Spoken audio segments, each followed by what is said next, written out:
She saw the ledger, handle it, no witnesses. Raymond Crowe said it the way other men order coffee, calm, certain, final.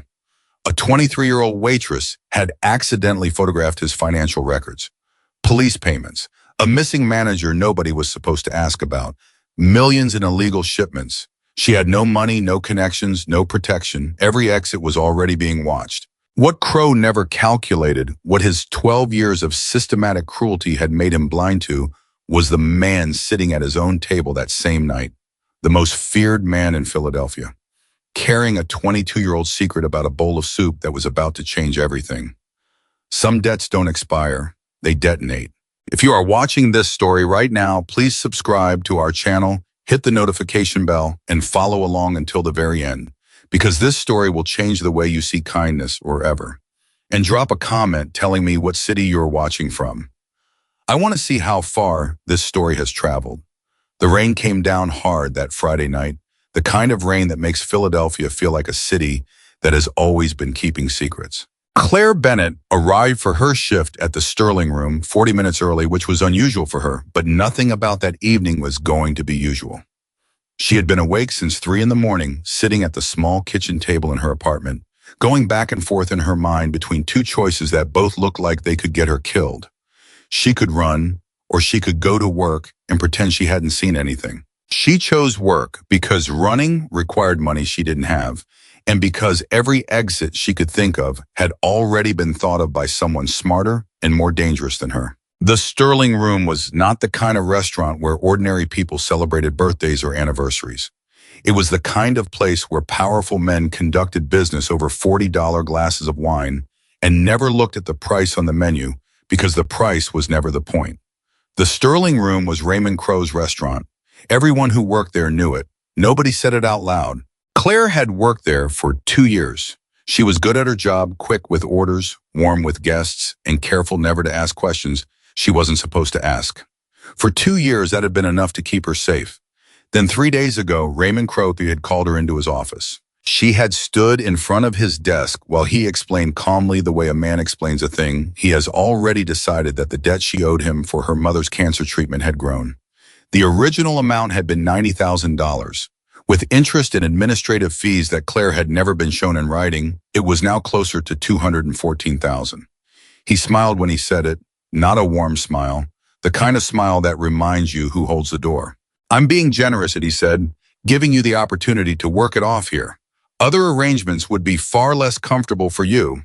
While he stepped out to take a phone call, Claire sat frozen in the leather chair across from his desk. And that was when she saw it. The ledger.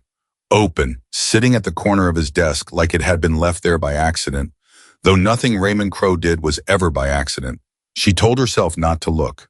She looked. The pages were dense with numbers and abbreviations, but certain things jumped out at her with the clarity of things you were never supposed to see. Shipping codes, names of city officials, a column of payments marked with the initials of a Philadelphia police precinct. And near the bottom of one page, circled in red ink, a name she recognized. Marcus Webb. Marcus Webb had been the restaurant manager before Claire's time. He had left suddenly 18 months ago. The official story was that he had moved to Atlanta for family reasons. A coworker had mentioned once quietly that Marcus had started asking questions about the restaurant's accounting. That coworker had never mentioned it again. Claire's hands moved before her brain could stop them. She pulled out her phone and photographed 6 pages of the ledger. Then she put her phone back in her apron pocket, folded her hands in her lap, and was sitting perfectly still when Raymond Crowe walked back through the door. He looked at her, then he looked at the desk, then he looked at her again. "Thank you for your patience," he said. "Of course," she said. She had driven home, walked into her apartment, sat on the bathroom floor, and shook for 20 minutes. She had not known when she photographed those pages that there was a security camera positioned above the bookshelf behind Crowe's desk. She found out about the camera from Petra, a fellow waitress who had been at the Sterling Room for 6 years and who had survived this long by paying very close attention to things other people missed. Petra found Claire in the break room Thursday afternoon and spoke to her without making eye contact, facing the lockers, her voice barely above a breath. "He knows what you did in his office," Petra said. "Don't go to the police. Half of the 3rd precinct is on his payroll. Don't try to leave town tonight. He has someone watching your car, and someone watching the bus station. He's going to wait until after your shift tomorrow night. The parking lot, his security chief and two others. Claire gripped the edge of her locker. "Why are you telling me this?" she whispered. Petra finally glanced at her. Her eyes were tired in a way that came from years of knowing too much and being too powerless to do anything about it. "Because Marcus Webb didn't move to Atlanta," Petra said, and then she walked away. So that was why Claire arrived 40 minutes early on Friday night. Not because she had a plan. She didn't have a plan. She arrived early because the apartment had started to feel like a room she was never going to leave. And at least at the Sterling room, she could keep her hands busy and keep herself from going completely to pieces. She tied her apron. She checked the reservation list. She straightened napkins that didn't need straightening and rolled silverware that was already rolled. And with every task, she was running calculations in the back of her mind, trying to find an exit she had missed. There wasn't one. She had gone through every possibility 100 times. Her friends couldn't protect her. Her only family was gone. She had no money for a lawyer, and the lawyers Crowe hadn't paid off were the kind who needed retainers she couldn't afford. The photographs on her phone were evidence of something serious, but without someone in authority who wasn't already in Crowe's pocket, those photographs were just pictures she would be carrying when they took her in the parking lot. The dinner service began at 6. By 7:30, the restaurant was full and moving at the precise, controlled rhythm that Crowe demanded. Claire moved between tables taking orders, refilling glasses, delivering plates with a smile that she had built so carefully over the past 36 hours that she almost believed it herself. At 8:15, Raymond Crowe arrived. He did not come in through the front door. He never did. He came in through the side entrance near the host station wearing a charcoal suit that probably cost more than 3 months of Claire's rent, and he moved through the dining room with the unhurried confidence of a man who owned everything in his field of vision, which in this particular room he did. He paused near the host station and spoke briefly to the maitre d'. Claire, who was crossing the room with a tray of water glasses, did not look at him. She felt his gaze move across the room like a searchlight and pass over her, and she kept walking, kept her breathing even, kept the smile in place. Crowe moved toward a private table near the back of the dining room. Table 12. The table that was always reserved, always set, always ready, even on nights when it wasn't listed on the reservation sheet. A few minutes later, the front door opened again. Claire was at the service station when she heard the shift in the room. It was subtle, a slight drop in the ambient noise level, a brief pause in the usual rhythm of conversation and silverware. She turned to see what had caused it, and she saw him. She didn't know his name yet. She would learn it later.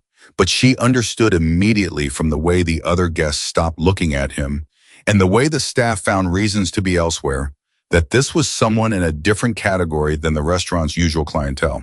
And it was in his mid-40s, tall, with dark hair going silver at the temples, and a face that had seen a great deal and given very little of it away.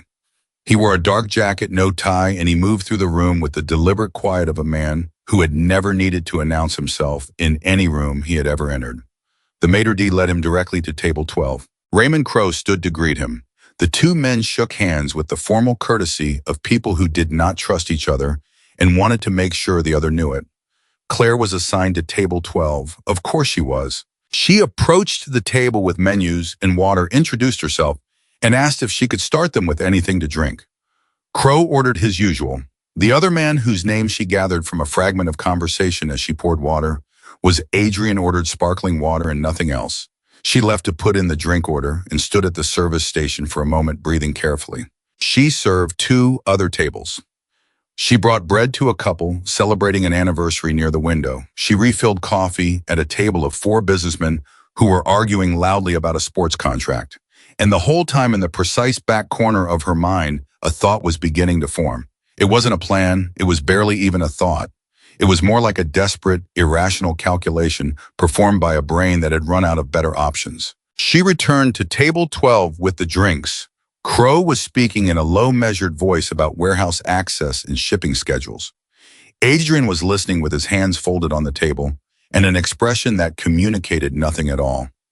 As Claire set down the glasses, she caught a brief phrase from Crowe, the Delaware River facility, and she watched Adrian's face as he heard it. "I've told you my position on that," Adrian said quietly. "It hasn't changed." "Everything changes," Crowe said. given the right incentive. Not everything. The pleasantness in Crowe's voice thinned just slightly. Be careful, Adrian. Principles are a luxury. Most men discover that eventually. Adrian looked at him for a long moment. And yet here I am, he said. Claire moved away from the table. Her heart was hammering. She went to check on the businessmen who now wanted more coffee and dessert menus. And while she was writing down their orders, the thought that had started forming at the service station finished forming. Adrian was not like Crowe. She didn't know exactly what Adrian was. The way the room had reacted to him told her he was not a man who spent his evenings attending charity galas. But there was something in the exchange. She had just witnessed something in the quality of his refusal that told her he operated by different rules. Crowe hurt people because it suited him. This man, whoever he was, had a line he wouldn't cross. She didn't know if that made him safe. She didn't know if it made him dangerous in a different way. What she knew was that she was going to be taken from the parking lot after midnight, and she had exactly the remainder of this dinner service to find an alternative. She went back to the service station and tore a small corner from a paper order ticket. She wrote quickly, pressing hard with the pen so the words were clear despite her shaking hand. They're taking me from the parking lot tonight after midnight. I have photos of Crowe's ledger shipping codes, police payments, a missing manager named Marcus Webb. I don't know who you are, but you said no to him. That's all I have. Please help me. She folded the paper as small as she could make it and put it in the pocket of her apron. She served the anniversary couple their dessert.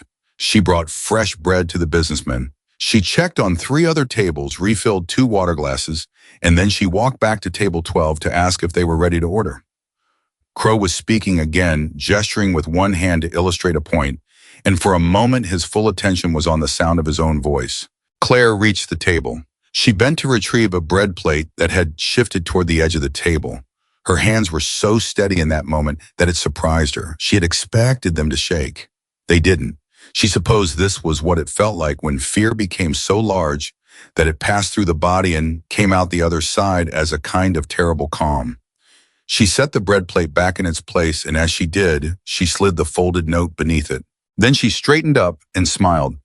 Can I tell you about our specials this evening? Crowe ordered the sea bass.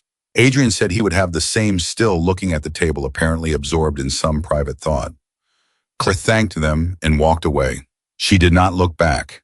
She went to the kitchen, put in the order, and stood at the pass for 30 seconds, with her eyes closed and her hand flat against the stainless steel counter. She had just given a note to a stranger asking for help. A stranger who, based on the behavior of every person in the room when he walked in, was probably one of the most dangerous men in Philadelphia. She had done this because the alternative was the parking lot and Marcus Webb in Atlanta. She opened her eyes and went back to work. For the next hour and 20 minutes, she served the table with complete professionalism. She refilled the sparkling water. She cleared the appetizer plates. She brought the sea bass and offered fresh pepper and checked that everything was to their satisfaction. Crowe barely looked at her. Adrian did not look at her at all, which was its own kind of answer. Either he hadn't found the note, or he had found it and was deliberately giving nothing away. She couldn't tell which, and not knowing was its own kind of agony. The businessmen left. The anniversary couple left. The room slowly began to thin as the late hour pushed the dinner service toward its end. Claire kept moving, kept smiling, kept functioning, and inside her chest, her heart was performing a continuous percussive act of pure panic. At 10:45, Crowe set his napkin on the table and rose. He and Adrian exchanged another brief round of courtesies, polite, cold, conclusive. Crowe shook his hand, said something that made his own mouth form a thin smile, and walked toward the side exit the same way he had come in. Claire was at a table across the room when she watched him go. She watched the side door close behind him and felt absurdly a moment of relief that lasted exactly as long as it took for her to remember that his departure didn't change anything about midnight. She turned back to the table she was clearing. Behind her, she heard the sound of a chair being pushed back. She did not turn around. She carried her tray to the service station, set it down, and busied herself with the mechanics of clearing and stacking because her hands needed to be doing something or she was going to fall apart right here in the middle of the floor. She felt him before she heard him, a slight change in the air near her left shoulder. The sense of someone standing very close, very still, in a room full of movement. Then quietly, so quietly that she wasn't entirely sure she hadn't imagined it, a voice said, "Midnight." Rear delivery door, be ready. She didn't turn around. She didn't react. She stood at the service station with a stack of bread plates in her hands and listened to the sound of footsteps moving away from her across the dining room floor. By the time she finally looked up, the front door was already settling closed. She set the bread plates down very carefully. Her hands were shaking now. She had approximately 75 minutes. The next 75 minutes were the longest of her life. She finished her tables. She helped another server with a difficult party of 8 who had arrived late and wanted to order everything on the menu. She rolled the closing silverware and helped the bussers break down the room and smiled at the hostess when she said goodnight and changed out of her work shoes in the break room and sat on the bench in front of her locker with her coat in her lap and her phone in her coat pocket.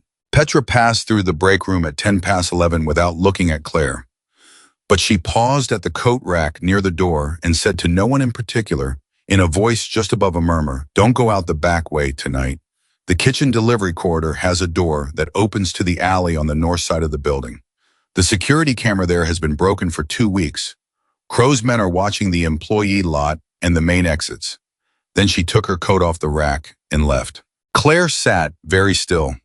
She thought about the note.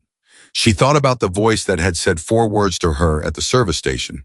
She thought about Petra's face in the break room the day before, the specific exhaustion in her eyes when she said Marcus Webb didn't move to Atlanta. She thought about her mother. Evelyn Bennett had opened her cafe in a neighborhood that most people had already given up on. She had served food to people who couldn't always pay for it, never making a production of it, never asking for anything in return, because she said that people who needed a warm meal didn't also need to feel the weight of someone else's generosity pressing down on them. People don't owe each other food, her mother used to say. They owe each other kindness. Food is just one way to pay. Claire had spent 2 years at the Sterling Room, working off a debt that Evelyn's illness had created, and only in the last 3 days had she begun to understand that the debt had never been about money at all. It had been about the cafe. It had always been about the cafe. She put on her coat. She checked the time on her phone, 11:48. She picked up her bag, walked through the kitchen, nodded to the dishwasher who was finishing the last of the pots, pushed through the quarter door, walked its length in the dark, and stopped at the door at the end. She put her hand on the door handle. On the other side of this door was an alley. On the other side of the alley was the rest of her life, or possibly the end of it, because she was trusting in a whispered sentence from a man whose name she barely knew, in a city that had already demonstrated its willingness to make people disappear. She pressed her forehead briefly against the cold metal of the door. Then she thought of Marcus Webb and Petra's face and the 4 words she had heard at the service station. She pushed the door open.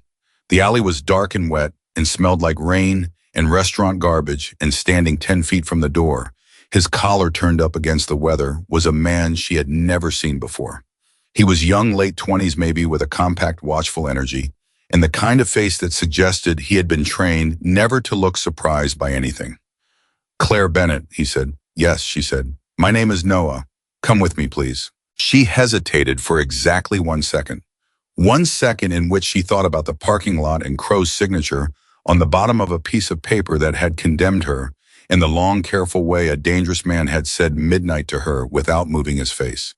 "Okay," she said, and she went. Noah moved quickly through the alley, guiding her with a light touch at her elbow rather than a grip which she registered as deliberate and which mattered to her more than she could have explained in that moment.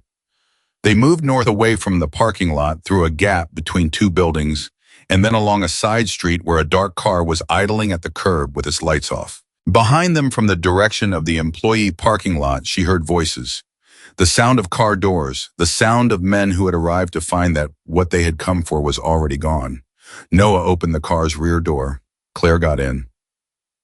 The driver pulled away from the curb without a word. Claire sat in the back seat with her bag on her lap and her hands folded on top of it and watched the wet city go by through the rain-streaked window and tried to understand what she had just done and what it was going to cost her. After several minutes, Noah turned from the front passenger seat and looked at her. "He wants to see the photographs," Noah said. "I know," Claire said. "Are you all right?" She thought about it. It was such an ordinary question, under such completely extraordinary circumstances, that it almost made her laugh. "I'm terrified," she said, "but I'm all right." Noah nodded. He turned back to face the front. and the car continued through the dark, wet streets of Philadelphia, while behind them in the parking lot of the Sterling Room, Crowe's men discovered that their window had closed and that someone had beaten them to the door. Somewhere in the city, in an apartment on a high floor with a view of the Delaware River, a man named Adrian Vale sat at a table with a phone and a folded piece of paper and a name he hadn't heard in 22 years, Marcus Webb. He already knew what had happened to Marcus Webb. He had known for over a year. He had heard about it through channels that Raymond Crowe had assumed were close to him. He read the note again. The handwriting was careful and small. The pressure, even despite what must have been an extraordinary effort to keep her hand steady. He had watched her serve the table for the better part of 2 hours, and he had seen what she was doing. The breathing, the controlled smile, the precise, deliberate normalcy of someone holding themselves together through sheer force of will, and he had recognized it. He had done that himself once, a very long time ago, in circumstances that were different in almost every particular and identical. In the one that mattered when you are 17 and you have nothing and no one, and the city is cold and dark around you. You learn very quickly how to perform the ordinary while the extraordinary is happening inside you. He set the note down. He thought about the soup. I thought about a winter he had spent in an alley behind a small cafe in a neighborhood that nobody important had ever paid much attention to. He thought about a bowl that appeared every night without announcement and a woman he had never once been able to thank, because by the time he had anything to offer her, he had already become something she would have been afraid of. I thought about a paper napkin with a cafe's name on it, folded inside the back of a watch he had worn for 22 years. He picked up his phone and called Noah. "Get her out," he said, "now." And then he sat in the quiet room above the river and waited and thought about debts and about the particular cruelty of kindness, how it lived longer than the people who performed it and arrived in places it had never intended to go. And sometimes if the universe was paying even the slightest amount of attention, it came back. It came back in the form of a girl in a wet alley with her bag on her arm and her mother's courage in her hands. It came back at midnight, at the rear delivery door, right on time. The apartment was on the 7th floor of a building that had no name on the outside and no doorman on the inside, the kind of place that existed in the middle of a city without anyone who lived nearby being able to tell you exactly what it was. Noah had taken her up in a freight elevator that smelled like motor oil and old wood, and when the doors opened, Claire stepped into a space that was clean and spare and completely without warmth. Not cold exactly, but functional the way a tool is functional, designed for purpose rather than comfort. Maya Brooks was already there when they arrived. She was seated at a long table covered in laptops and cables and external drives, and she looked up when Claire walked in with the focused, assessing speed of someone who processed new information, the way other people breathe automatically, constantly, without needing to think about it. She was somewhere in her mid-30s with natural hair pulled back and reading glasses pushed up on her forehead, and she said phone before Claire had even taken off her coat. Claire handed it over. Maya plugged it into a cable-type something, and within 30 seconds was moving through the photographs Claire had taken in Crowe's office with the steady, unhurried attention of a person who knew exactly what she was looking for. "Sit down," Noah said to Claire, not unkindly, gesturing toward a chair at the end of the table. "You look like you're about to fall over." "I'm fine," Claire said. She sat down anyway. She wasn't fine. She was running on the specific fuel of the deeply frightened, a kind of sharp, trembling alertness that felt like energy, but was actually the body cannibalizing its own reserves. She had been operating on it since Thursday afternoon in the break room, and she could feel it beginning to thin. Adrian was standing near the window with his back to the room. He hadn't spoken since she arrived. He turned when she sat down, and for the first time she was able to look at him directly, rather than from the careful peripheral awareness she had maintained all evening at the restaurant. He looked different here. Not soft, or nothing about him was soft, but something in his face that had been locked down tight in the restaurant was now operating at a lower guard. I was watching her with an expression she couldn't name precisely. Not suspicion, something quieter than that, something almost careful. "You photographed 6 pages, Maya said without looking up. "But it looks like you got the right 6. "I didn't know what I was looking at," Claire said. "I just photographed everything I could before he came back." "You got lucky," Maya said. "Page 3 and page 5 are the ones that matter most. The shipping codes on page 3 correspond to cargo manifests that federal investigators have been trying to tie to Crowe for 2 years. And the payment columns on page 5 She paused, tilting her head at the screen. These are not small numbers. These are not "I paid a cop to look the other way" numbers. These are "I own an entire precinct" numbers. The room went quiet for a moment. Marcus Webb, Claire said. His name was circled on the page. He was the restaurant manager before me. She stopped. He's gone, Adrian said. His voice was even, not callous, just truthful in a way that made the truth land harder than softening it would have. I know, Claire said. Petra told me. Adrian looked at her steadily. How much does Petra know? Enough to stay quiet and stay alive, Claire said. She warned me. If she hadn't, I would have gone out to that parking lot not knowing what was waiting for me. She took a significant risk doing that, Noah said. Yes, Claire said. She did. She looked at her hands. Is she going to be okay? We'll make sure of it, Adrian said. It wasn't a promise made for comfort.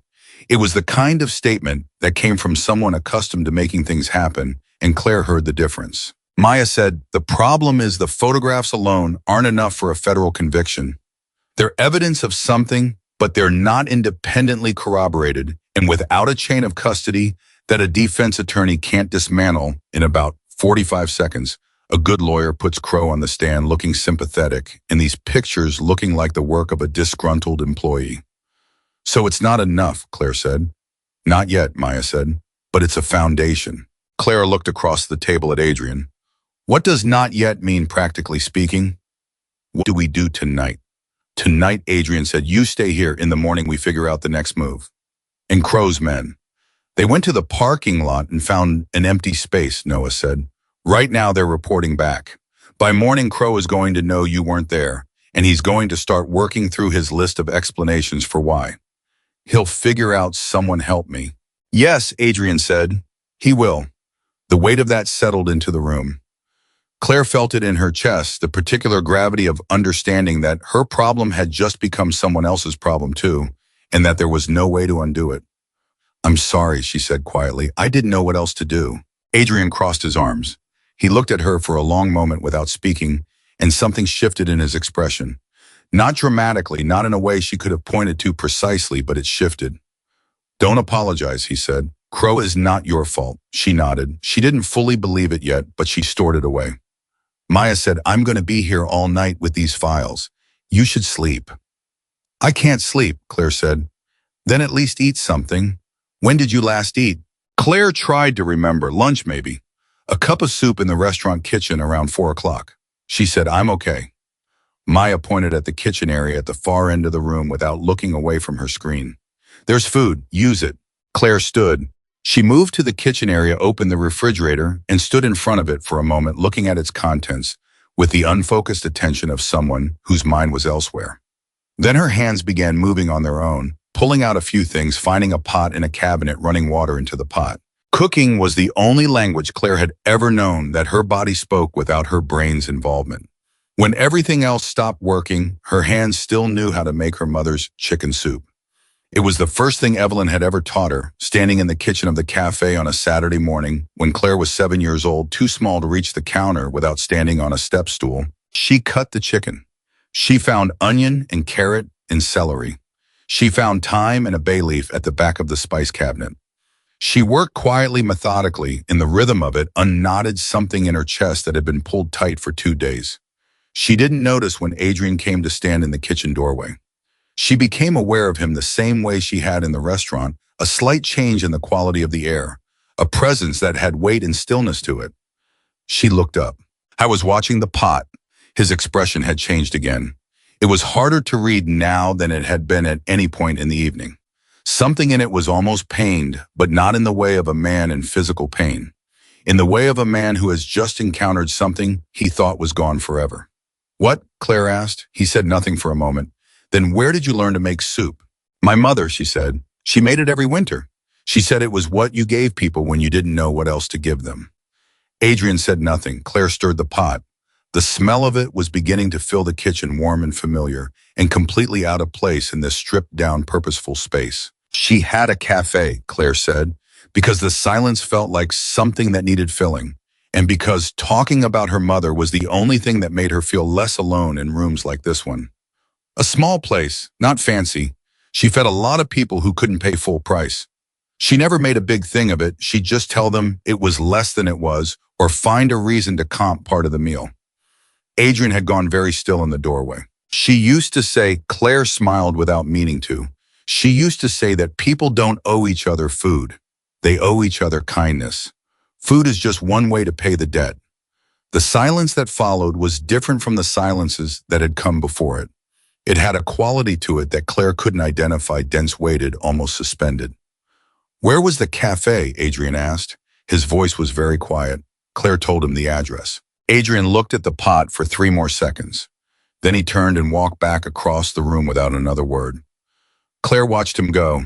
She turned back to the soup and stood there with the wooden spoon in her hand, trying to understand what had just happened and failing, because she didn't have any of the information that would have made it make sense. What she didn't know, what she couldn't have known, was that Adrian Vale had gone completely still in that doorway, because the smell of that soup had just walked him directly into a winter he had spent 22 years trying to forget. He sat back down at the far end of the room and said nothing to anyone. Noah glanced at him and looked away. Maya didn't look up from her screen. Everyone in the room understood from long practice that there were moments when Adrian's silence was a wall rather than an opening, and this was one of them. Inside that silence, he was 16 years old and hiding in an alley, and he was so cold and so hungry that he had begun very quietly to believe that he might not survive the winter. And every evening, without fail, without announcement, without any requirement that he explain himself or express gratitude or become anything other than exactly what he was, bowl of hot soup appeared at the edge of the alley, set down on the ground beside a paper bag with a piece of bread inside. He had never seen her face clearly. He had seen her hands, capable hands, unhurried, in her shoes, and once the edge of a blue apron. He had never thanked her. By the time he had risen to the kind of power where he could have found her and given her something back, he was already the kind of man she would have been right to fear. And so he had kept the memory locked down, sealed, contained, because it belonged to a person he could no longer access in a life he had forfeited so completely that looking at it too directly felt like a form of punishment. The napkin from the bag from the last night, the night she had wrapped the bread and left a name on the fold, was in the back of his watch. Had been there for 22 years. The name on the napkin was Evelyn's Kitchen. He sat very still and breathed very carefully and told himself that it could be coincidence. Philadelphia had many cafes. Many women cooked soup like that. The address meant nothing on its own. He told himself all of this, and he didn't believe any of it. At 2 in the morning, Claire brought a bowl to Maya first, then Noah, then crossed the room to where Adrian was sitting alone. She set the bowl in front of him without ceremony, the way her mother had taught her. No performance, no waiting for thanks, just the act itself offered and released. She went back to the kitchen to eat her own portion. Adrian looked at the bowl for a long time, then he picked up the spoon and ate every bite in the silence, and nobody in the room could have said exactly why that felt significant, but it did. The morning came with bad news delivered swiftly and without mercy, which was how bad news usually came in situations like this one. Maya found it first. She had been running searches through the night, tracing Crowe's network of shell companies and property acquisitions, following the money backward through layers of legal architecture designed specifically to make the money untraceable. She was good enough that the architecture didn't stop her. It just slowed her down. At 7:14 in the morning, she said, "Claire, come here." Claire set down her coffee and crossed to Maya's workstation. She looked at the screen. She saw her mother's name. "Evelyn Bennett," Maya said, and her voice had gone careful in the way of someone who knows they are about to cause pain. "Your mother's medical debt, the $90,000 that Crowe told you, had grown to over $200,000. He didn't acquire that debt by chance. He purchased it, deliberately, from the hospital's third-party collection agency 9 months before your mother passed." Claire stared at the screen. "I was already buying properties in that neighborhood at the time," Maya continued. "Small businesses, residential lots, family-owned buildings. Most of them owned by people who had some form of debt he could acquire and pressure. Mortgages, business loans, medical debt. He'd buy the debt, wait 60 days, then dramatically increase the interest rate under a clause buried in the fine print of the original creditor agreement." "That's legal?" Noah asked. "In Pennsylvania, in the specific window he was operating, technically barely. But the coercion that came after wasn't.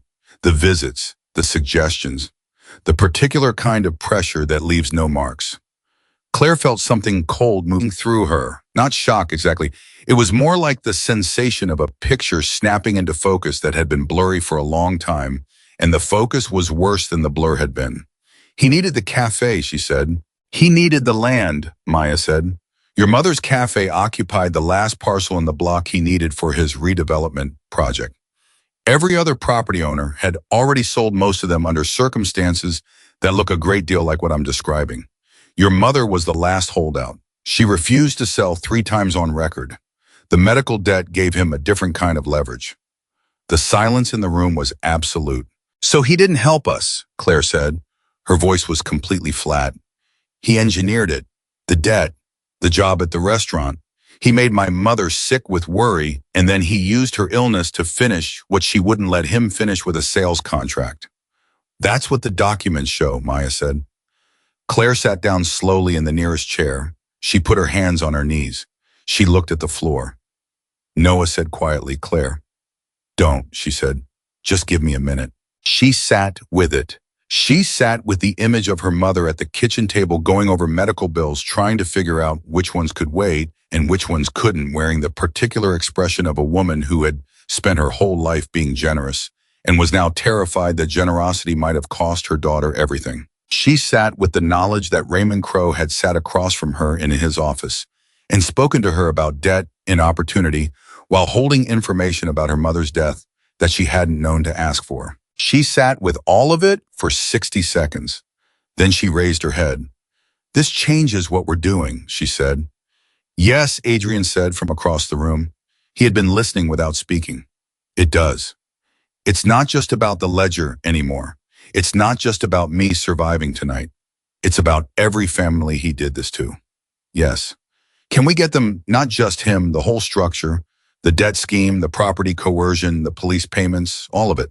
Maya looked at her over the rim of her glasses. If we can corroborate what's in those photographs with independent evidence, yes, we can get all of it. Then that's what we do, Claire said. Adrian said nothing. He was looking at her with that unreadable expression again, and behind it something that might have been very carefully the beginning of respect. What happened next arrived fast, the way danger always arrives. In stories like this one, not announced, not signaled, just suddenly present. At 8:40 in the morning, Claire's phone, still connected to Maya's equipment, lit up with a notification. A news alert. Claire's name, photograph, and workplace, accompanied by a police report and alleging that she had stolen approximately $8,000 from the Sterling Room's receipts over the past 3 months. He's fast, Noah said. He always is, Adrian said. Maya was already typing. The warrant is real, issued this morning from the 3rd Precinct. The complaint was filed by the Sterling Room's management at 6 a.m. He knew she was gone by 1 a.m., Bosa said. He had a warrant issued in 5 hours. He has people in the 3rd Precinct who process paperwork at any hour he needs them to, Adrian said. Claire looked at her own photograph on the screen. It was her employee ID photo from the restaurant. Crowe had submitted it with the complaint. She looked tired in it. She looked like herself, actually just herself, on a day when things had been hard, which was most days. He's not trying to arrest me, she said. He's trying to make it so I can't go to anyone for help without looking like a criminal. Correct, Maya said. And he's placing a private reward for information leading to your location, $10,000, posted on 3 separate networks he controls, which means anyone who sees me on the street has a financial incentive to make a phone call, Noah said. Which means this apartment is now a liability, Adrian said. If anyone saw us come in or saw Noah's car, Crowe's people will find it eventually. We need to move. Where? Claire asked. I have 3 secondary locations, Adrian said. We're going to give all 3 addresses to 3 different people and see which one gets watched. Claire looked at him. You're trying to find the leak. There's always a leak, Adrian said. There's a leak in every organization eventually. The question is finding it before it finds you. He said it without heat, without drama, just as a structural fact about the world he operated in. Claire heard in it the specific weariness of a man who had been betrayed enough times that betrayal had become simply another variable to account for. At 9:15, they began preparing to move, and it was while Claire was packing the few things she had brought, her bag, her coat, her phone, That Maya said quietly, not looking up from her screen. There's one more thing. Something in her voice made everyone in the room stop moving. The first entry in the property acquisition file, the first building Crowe purchased in that neighborhood before he began the pressure campaign. It was a warehouse on the north end of the block. Maya paused. Before he converted it, it was leased for 10 years to a woman named Evelyn Bennett. Claire went very still. She used the warehouse space as a storage and prep facility for the cafe during her expansion years. Maya continued. She was current on payments. He bought the building from the original owner in a private sale and declined to renew her lease. That was the first move. It was also based on the timeline, the move that started her financial difficulties. The room was completely silent. He took her storage space, Claire said slowly, which forced her to reduce the cafe's operation, which reduced her income, which made the medical debt worse than it would have been. Yes, Maya said. He started dismantling her life years before she got sick, Claire said. He planned all of it. Nobody answered because there was nothing to add to it.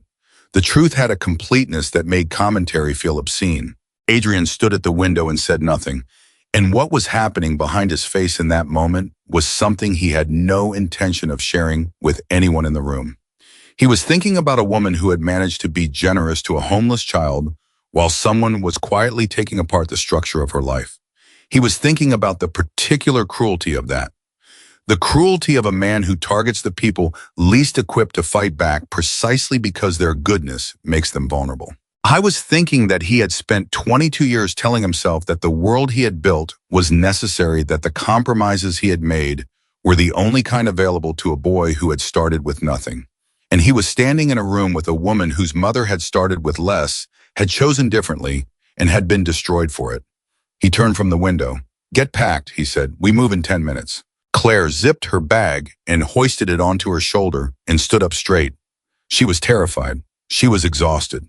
She had just learned that the man who had controlled her life for 2 years had been controlling it far longer than she knew, and that her mother had been a target before either of them had understood they were in someone's crosshairs. But she was also something else now. Something she hadn't been when she walked into the restaurant the evening before, and hadn't been when she handed a folded note to a stranger, and hadn't been when she stepped through a delivery door into a wet alley at midnight. She was angry. And anger in the right proportion in the right moment is not the enemy of clear thinking. It is the engine of it. "I want to take him down," she said. Not loudly, not dramatically, just as a statement of intention, clear and direct and final. "I know," Adrian said. "All of it, not just the ledger. Teresa, the properties, the debt scheme, the families he displaced. I want it all on record." "That's going to require more than photographs," Maya said. "Then we get more than photographs," Claire said. Adrian looked at her, and for the first time since she had handed him a note beneath a bread plate at table 12, something in his face moved in a direction that was not careful or contained or deliberately unrevealing. He almost smiled. "Okay," he said, "then we go to work." They move fast, the way people move, when they know that staying still is more dangerous than the motion itself. Noah drove. Maya sat in the front passenger seat with her laptop open on her knees, still working, her fingers moving across the keyboard with the focused efficiency of someone who did not have the luxury of stopping. Claire sat in the back with Adrian, and the city moved past the windows in the gray morning light. And nobody spoke for the first several minutes because everything that needed to be said was already being calculated by all four of them simultaneously, and talking would only slow it down. Adrian had given the 3 safe house addresses to 3 different people before they left the apartment. He had done it with the methodical precision of someone who had run this kind of operation before. First addressed to his supply coordinator, a man named Garrett, who had been with him for 8 years. Second addressed to his operations manager, a woman named Sandra, who handled the legitimate end of his construction business and knew enough about the other end to be dangerous if she chose to be. Third address to Dylan Price, a 24-year-old driver who had been working in Adrian's organization for 11 months and whom Noah had always described in that particular careful way of his as reliable. The word reliable, when Noah used it about someone, was always worth examining. It meant the person had not yet given him reason for doubt. It was not the same as trust. Now they drove toward a 4th location, one that Adrian had told no one about, and they waited. At 10:20 in the morning, Maya's phone buzzed. She looked at the screen without changing her expression, which for Maya meant something was wrong. The first address, she said. Crowe's people just ran the plates of a car parked half a block from it. Adrian said, which address did we give Garrett? Second note, Noah said immediately. First was Sandra, Claire said. She had been listening carefully to everything since they left. She had committed all three names and their corresponding addresses to memory, the same way she used to commit 12 table sections to memory before a difficult service. First address was Sandra. Sandra, Adrian said. Not a question, just the name set down carefully. Nobody in the car spoke for a moment. Then Noah said, how long has she been with you? 11 years, Adrian said. Another silence. Crowe got to her, Maya said. Or someone above Crowe did. Either way, the first address burned inside 90 minutes. That's a fast turnaround. She has a daughter in college, Adrian said. His voice was still even, but there was something underneath it now, not anger. Something more like grief, the specific kind that comes when someone you vouch for turns out to have been surviving in a way you didn't know about. Tuition, a car payment. I knew she was stretched. And Crowe would have known too, Maya said. He researches everyone connected to anyone he considers an enemy. That's in the ledger pages. There are files on associates, employees, family members. He builds pressure points. The same way he built them with me, Claire said quietly. Yes, Adrian said, exactly the same way. He looked out the window. Claire watched his profile. She could see him working through something, not the tactical problem, which he had already begun solving before Sandra's name had finished landing, but something else. The human cost of it. The particular weight of understanding that the man who had targeted Claire's mother had been systematically targeting everyone around Adrian as well, finding the soft places in every wall. Dylan Price, Claire said. What about him? Noah asked. You gave him the third address, and Crowe's people went to the first, which means Dylan didn't burn us. She paused. But that also means we don't actually know yet what Dylan would do if Crowe approached him. We just know he hasn't yet. Or he didn't have time to yet, Noah said. Or, Adrian said slowly, he already has been approached, and he's been giving Crowe information for weeks, and the reason the first address burned is because Crowe already had Sandra through Dylan and used this morning to confirm it, so we'd focus on her and stop looking at him. The car went quiet in a different way than before. This was the quiet of people recalibrating. That's a lot of variables, Noah said. Yes, Adrian said. Let's find out which ones are real. What he proposed next was precise and cold, and Claire thought reflected a mind that had spent a long time thinking about the geometry of deception. He called Dylan directly. He told him apologetically carefully with exactly the right note of controlled stress that Sandra had been compromised and that the organization needed to move certain assets. He gave Dylan a piece of information, a location, an address, a time. A story about a shipment of documents that needed to be secured. The address he gave Dylan was not a real location. It was a trap. Then he hung up, and they drove, and they waited, and the waiting had a particular quality to it, tight, airless, almost crystalline, that Claire had come to associate with moments right before something broke open. At 11:05, Maya's second laptop pinged. Someone just searched the address Adrian gave Dylan, she said. Cell tower data. The search originated from a phone registered to a prepaid carrier, but the IMEI matches a handset I flagged 2 days ago when I started running traces on Crowe's communication network. So Dylan is feeding Crowe information, Noah said. Dylan is feeding Crowe information, Maya confirmed. The car pulled to a stop at a red light. Claire looked at Adrian. He was looking straight ahead. What do we do with him, she asked. That, Adrian said, is an interesting question. Noah made a sound that was not quite a laugh. An interesting question. He's been selling us to Crowe. We handle it. Handle it how? Claire asked. That's the interesting part, Adrian said. He turned to look at Claire. You said something this morning about the families Crowe displaced, about the debt being the weapon. Yes. Dylan's younger brother has a gambling debt, $46,000. It's been sold twice since the original creditor, and the current holder is a collection company that doesn't show up easily in public records. He paused. But it shows up in Crowe's files. Claire understood immediately. Crowe owns Dylan's brother's debt, which means Dylan isn't a traitor because he chose to be, Adrian said. He's a traitor because someone gave him no other choice. That's the same thing Crowe did to me, Claire said. The same thing he did to my mother. He finds the pressure point and he pushes until the person breaks. Yes.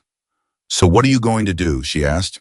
Adrian said, I'm going to do what I should have done with Sandra before Crowe got to her first. I'm going to make him a different offer. They found Dylan at noon. Noah made the call and Dylan arrived at the new location, a back office in one of Adrian's legitimate construction supply businesses, looking like a man walking toward his own execution. He was young, 24, with a kid brother's face on a body that had been trying to look older and tougher for years. His hands were in the pockets of his jacket, and his jaw was set, and his eyes were moving to the exits the moment he walked in. He sat down across from Adrian. He didn't speak first. How long? Adrian asked. Dylan looked at his hands. 6 weeks. What did he promise you? My brother's debt, the full amount, gone. A pause. And if I didn't cooperate, he said he'd move the debt to a collector who would go to my brother's employer. My brother works for the city, a job he spent 3 years getting. One call from the right person and he's done. Adrian listened to all of this without expression. And did it occur to you, he said, that Crowe had no intention of canceling that debt, that giving you the debt cancellation as a reward would remove his leverage over you, and Raymond Crowe does not voluntarily give up leverage over anyone. Dylan's jaw worked. He didn't answer, which was its own answer. I was going to use you until he didn't need you anymore, Adrian said. And then the debt would still exist and your brother's job would still be at risk and you would have no more value to him as an asset and considerably more value as a liability. The color drained from Dylan's face. Claire, who had been standing near the wall, watched the young man absorb this. She watched the moment when fear transformed into something else. The particular look of someone who has been carrying a weight alone for so long that having another person name it out loud is almost physically painful. She knew that look. She had worn it herself. His brother's debt, she said to Adrian. Can we? Already done, Maya said from the corner, not looking up. I acquired it 40 minutes ago through a third party. The paperwork will be processed by end of business today. The balance will reflect as zero. Dylan looked up. He looked at Maya.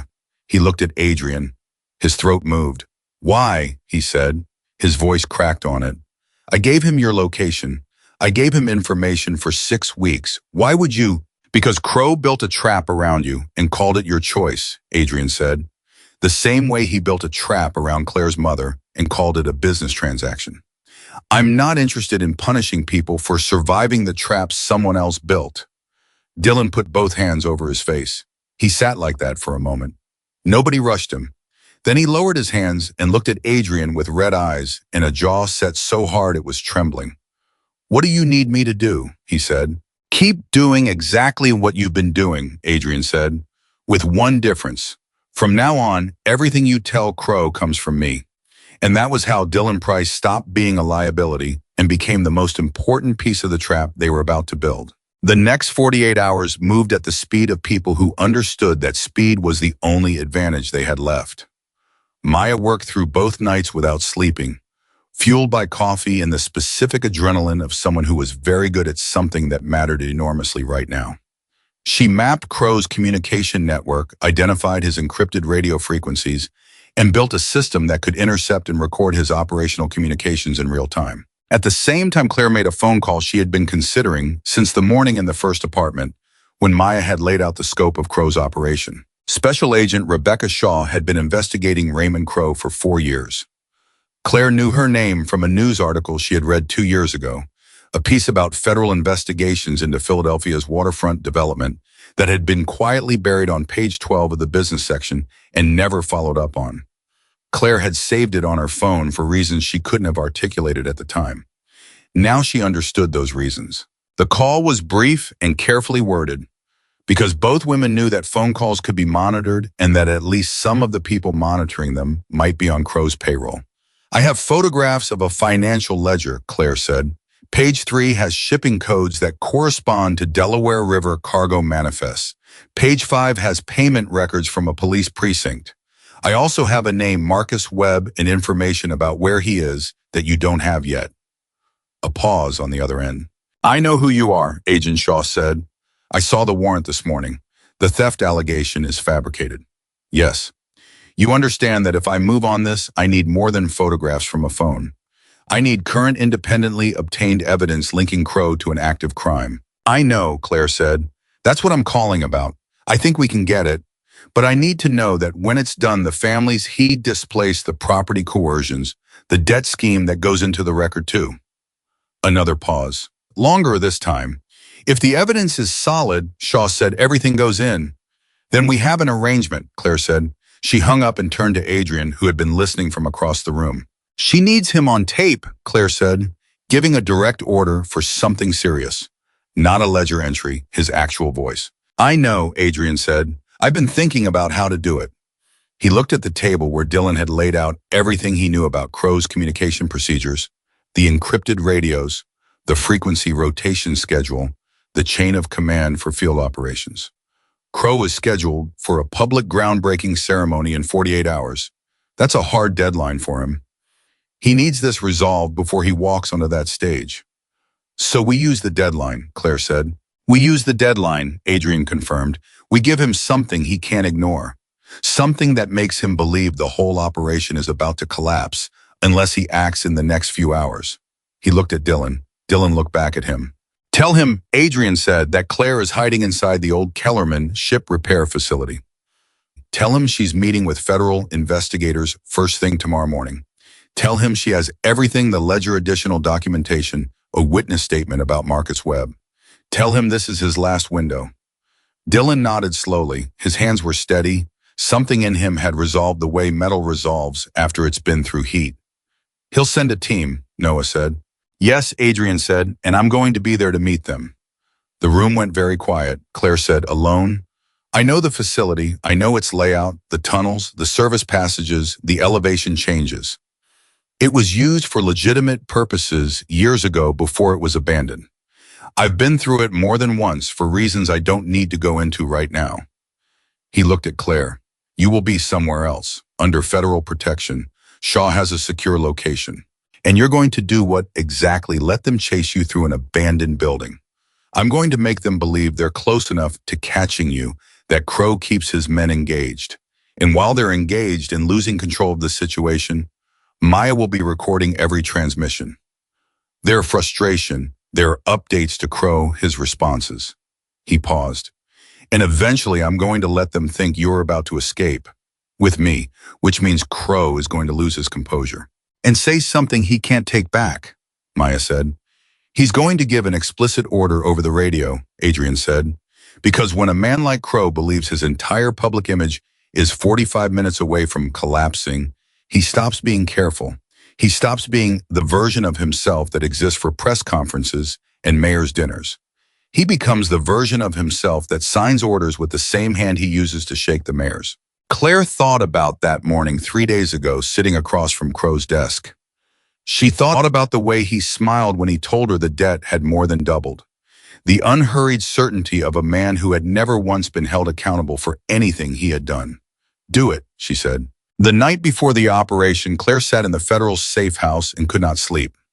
She sat at a small table and went through everything she had memorized from the ledger pages, cross-referencing it in her head against what Maya had found in the property records, building a mental map of every family Crowe had touched, every business he had pressured, every debt he had weaponized. Agent Shaw sat across from her with a cup of coffee and her own case files, and at some point after midnight, they stopped working and simply sat with the shared weight of it.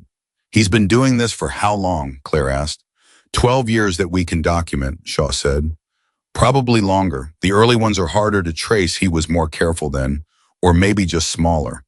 By the time he got big enough to be visible, he was also big enough to control a lot of what was visible. Dozens of families, Claire said. Dozens, Shaw confirmed. And Marcus Webb. Shaw's expression shifted. Marcus Webb was the first person we know of who directly confronted him with evidence. Webb kept his own records, parallel accounts he was tracking against the official books. He brought them to 2 city officials before he disappeared. She paused. Both of those officials are on page 5 of your photographs. Claire thought about Petra, about a woman who had survived 6 years at the Sterling Room by paying close attention and keeping her mouth shut and living with the knowledge of what happened to people who asked the wrong questions. There's a woman at the restaurant, Claire said. Petra. She warned me. She took a real risk doing it. I know, Shaw said. She's on our list. When this is done, she'll be protected. She deserves more than protection, Claire said. She deserves to not have to be afraid anymore. Shaw looked at her steadily. That's what tomorrow is about, she said. The morning of the operation came in cold and clear. At 8 a.m., Dylan made the call to Crowe's operations contact, delivering the message exactly as Adrian had scripted it. Claire Bennett, the Kellerman facility, federal meeting at 9 tomorrow morning, last window, closing now. At 8:40, Maya picked up the first transmission, and on Crowe's encrypted frequency, a team of 4 was being dispatched to the facility. At 9:15, Adrian entered the Kellerman facility alone. What happened inside that building over the next 90 minutes, Claire experienced entirely through Maya's audio feed, the controlled crackle of intercepted radio traffic, the occasional sharp sound of movement, the voices of Crowe's men going from focused to frustrated to the specific register of people who have been chasing something that keeps not being where they expect it to be. She sat in the federal safe house and listened, and every few minutes Maya would update the transmission log and Noah would glance at the timestamp and say nothing, which was how she knew that what was happening was going according to plan, but that the plan was at every moment one mistake away from going wrong. At 10:02, the team commander's voice on the radio said, "We've lost him again. North Corridor. He knows this building." A pause. Then Crowe's voice coming through the feed with a clarity that made Claire's skin tighten. "He's running interference for her.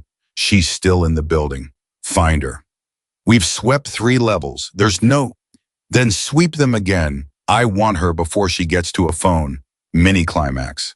The operation was holding, but only barely, because Crowe's men were beginning to work systematically rather than reactively, and systematic was harder to outmaneuver. At 10:19, Adrian did something the team didn't expect. He let himself be seen. Not caught. Seen. A glimpse in a passage on the upper level, moving in the direction of the east exit. The team commander updated Crowe immediately. "We have a visual.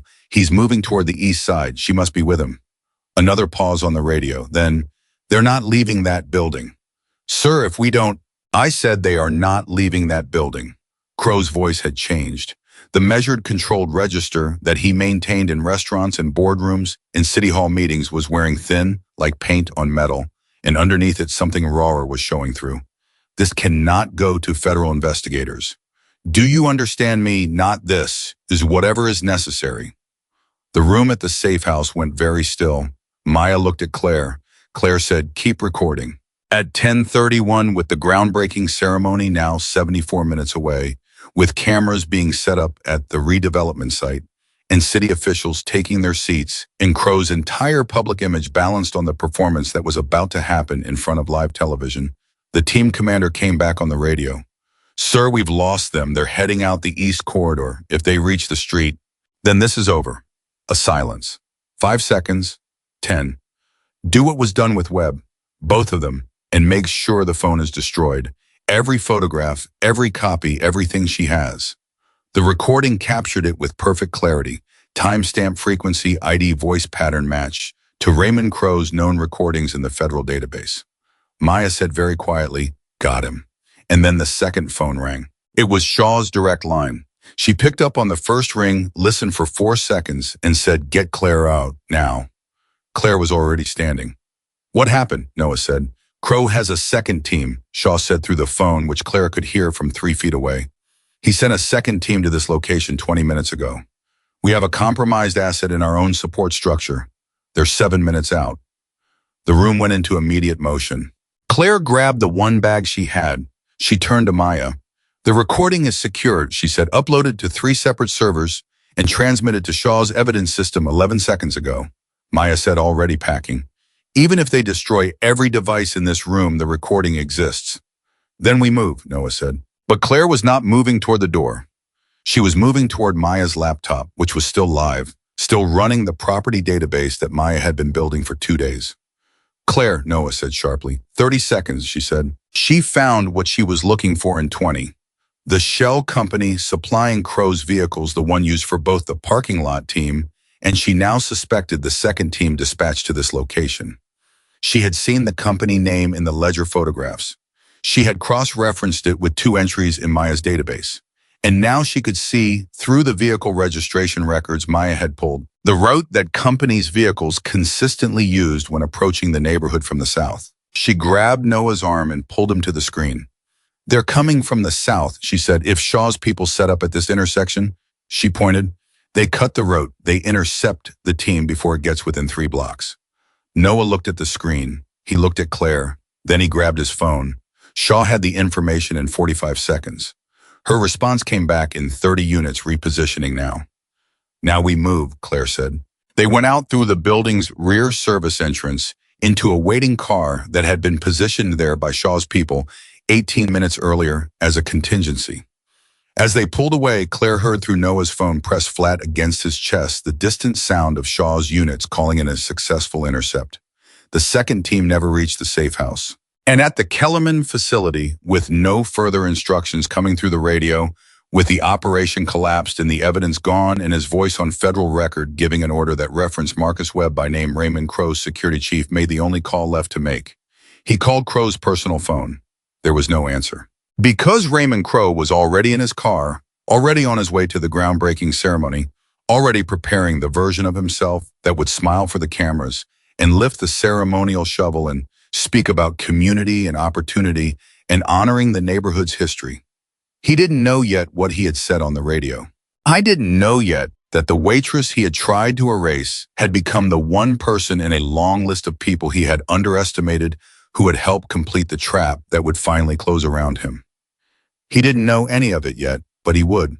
In less than an hour, standing on a stage in front of live cameras on the land he had spent 12 years stealing, Raymond Crowe was going to find out exactly how far kindness, Arquicos, could travel, and exactly how many people it could save when it finally came back. The car carrying Claire, Noah, and Maya moved through the city at a speed that was careful rather than fast, because fast drew attention, and attention was the one thing they could not afford in the 43 minutes between the intercept of Crowe's second team and whatever was about to happen at the groundbreaking ceremony.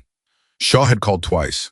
Both times the conversation was short and operational units in position, warrant confirmed. Federal arrest team staged 2 blocks from the ceremony site. The third call had not come yet, and the absence of it had a particular quality, the quality of a held breath. Claire sat in the back seat with her bag on her lap and her mother's pendant in her hand. It was a small oval locket, silver gone slightly dull with years of handling, and it contained a photograph so small you had to hold it at exactly the right angle to see it clearly. Evelyn Bennett, at maybe 35, standing behind the counter of the cafe with her apron on and her hair pulled back, and the specific expression of a woman entirely at home in the life she had built. Claire had worn the pendant every day since the funeral. She had worn it under her uniform at the Sterling Room, tucked against her skin, the one thing in that building that belonged entirely to her. "You doing okay?" Noah asked from the front seat, glancing at the rearview mirror. "Ask me in an hour," Claire said. "Fair enough." Maya was on her laptop monitoring the federal communication channel Shaw had granted her access to as part of their arrangement. The channel was quiet, which meant the units were in position and holding, which meant the operation was in the phase that professional people called waiting, and that everyone else experienced as the worst part. At 11:17, Adrian called.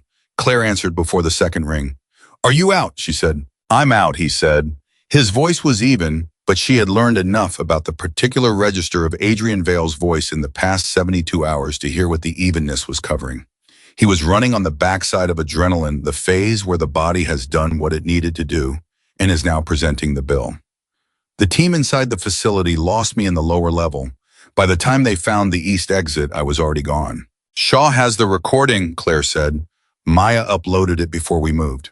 A pause. "Good," he said. "That's good." His voice, Claire said, clear as anything. He referenced Marcus Webb by name. He gave the direct order. She stopped. "It's enough, Adrian." Shaw said, "It's enough." Another pause, longer this time. "Where are you now?" he asked. She told him the cross street. He told her he was 12 minutes away. She told him they were holding position until Shaw gave them a location for the next phase. He said he understood. The conversation was practical and brief, and when it ended, Claire sat holding the phone for a moment before she put it back in her pocket. Because there was something in the sound of his voice that she was still learning to interpret, something that had been opening in gradual increments since the night he said 4 words to her at the service station and changed the entire trajectory of what her life was going to look like. She didn't examine it too closely. There would be time for that later if later materialized the way she needed it to. At 11:29, Maya said, ceremony starts in 31 minutes. How far is the site? Claire asked. 14 minutes from here. And Crowe, Maya checked her screen. His car left his office building at 11:09. He's already there. Claire thought about that. She thought about Raymond Crowe walking onto the ceremony grounds in his charcoal suit, shaking hands with city officials, chatting with investors, performing the version of himself that had fooled Philadelphia for 12 years.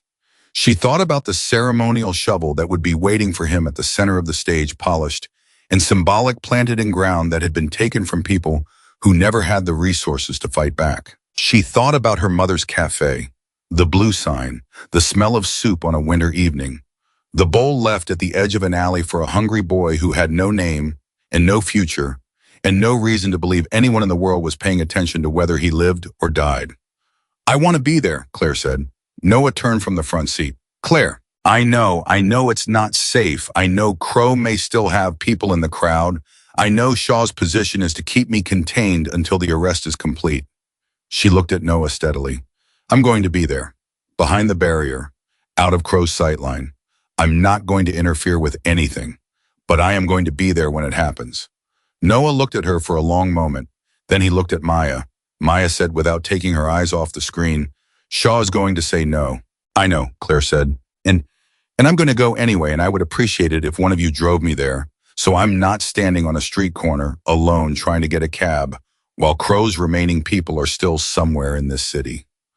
Another pause. Noah turned back to face the front. He put the car in gear. You're going to be a problem for the rest of your life, aren't you, he said. It was not quite a question. Probably, Claire said. They drove. Shaw called at 11:41. Claire answered and said before Shaw could speak, I'm going to the ceremony site. I'll stay behind the media barrier. I will not make contact with anyone from Crowe's organization, and I will not interfere with the arrest operation. But I need to be there. A silence on Shaw's end that lasted exactly 4 seconds, which Claire had already learned was Shaw's version of a long consideration. There's a federal support van on the east side of the barrier, Shaw said finally. Noah knows what it looks like. You stay within 10 feet of that van. If anything moves in your direction that I haven't cleared, you get inside it immediately. Understood, Claire said. Claire. Shaw's voice shifted slightly, losing one layer of operational precision. What you did this morning, the vehicle route, the intercept, that was not part of the plan. I know, Claire said. Oh, it worked, Shaw said, but it also means you are on Raymond Crowe's list in a way that goes beyond a waitress who took photographs. You understand that? He was always going to put me on that list, Claire said. The moment I picked up my phone in his office, I was already on it. I'd rather be on it for something that mattered.